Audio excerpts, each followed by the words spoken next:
اسرائیل نے بیروت پر فضائی حملے میں حزب اللہ کے متوقع سربراہ ہاشم صفی الدین کی ہلاکت کا اب دعویٰ کر دیا ہے، اور اسرائیلی فوج کہتی ہے کہ لبنان کے دارالحکومت بیروت پر اسرائیلی فضائیہ نے بمباری کی اور حملے کا نشانہ حزب اللہ کے سینئر رہنما ہاشم صفی الدین تھے۔ ہاشم صفی الدین حزب اللہ کے متوقع جنرل سیکریٹری تھے، اور رپورٹ کے مطابق ایسی اطلاعات بھی ہیں کہ حزب اللہ کے شہید سربراہ حسن نصر اللہ کی جگہ ان کے قریبی عزیز ہاشم صفی الدین کو یہ منصب دیا جائے گا۔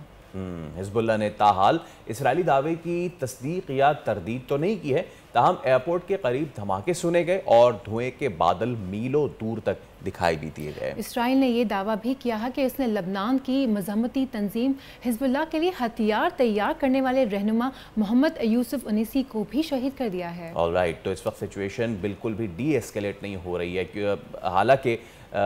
2 دن پہلے جو بائیڈن سے لے کے کملا ہیرس سے لے کے دیگر جتنے بھی امریکی رہنما ہیں، انہوں نے کہا کہ جی اب ہم کوشش کریں گے کہ ہم ڈی ایسکیلیٹ کریں، لیکن اب اس تمام تر معاملے میں ایک سوال، اور جو سب سے بڑا سوال وہ یہ ہے کہ اسرائیل جو کہ آلریڈی گھیرا ہوا ہے تمام تر مسلم ممالک میں، جارڈن، سیریا، ایجپٹ، ان کے درمیان یہ ملک گھیرا ہوا ہے۔ اس کے علاوہ بھی اسلامی بلاک کا کہا جاتا ہے کہ ایک بہت بلاک ہے، لیکن اس سارے معاملے میں ہم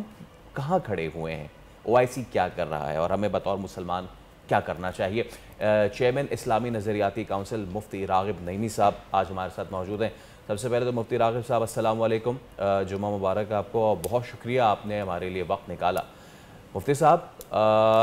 ہم دیکھ رہے ہیں کہ اسرائیل کی یہ بربریت اب اس کو، اور یہ جب پیر آئے گا اگلے ہفتے کا تو 1 سال مکمل ہو جائے گا۔ پہلے غزہ کے بعد لبنان اور شام میں بھی ان کی کارروائیاں اسی وقت جاری رہیں، اور اب یہ اسرائیل مزید اپنے توسیع پسندانہ جو پنجہ ہے وہ گاڑتا جا رہا ہے۔ مسلم امہ کہاں ہے راغب صاحب؟ بسم اللہ الرحمن الرحیم۔ اس وقت مسلم امہ OIC کے پلیٹ فارم کے اوپر نشستن، گفتن، خوردن اور برخاستن کے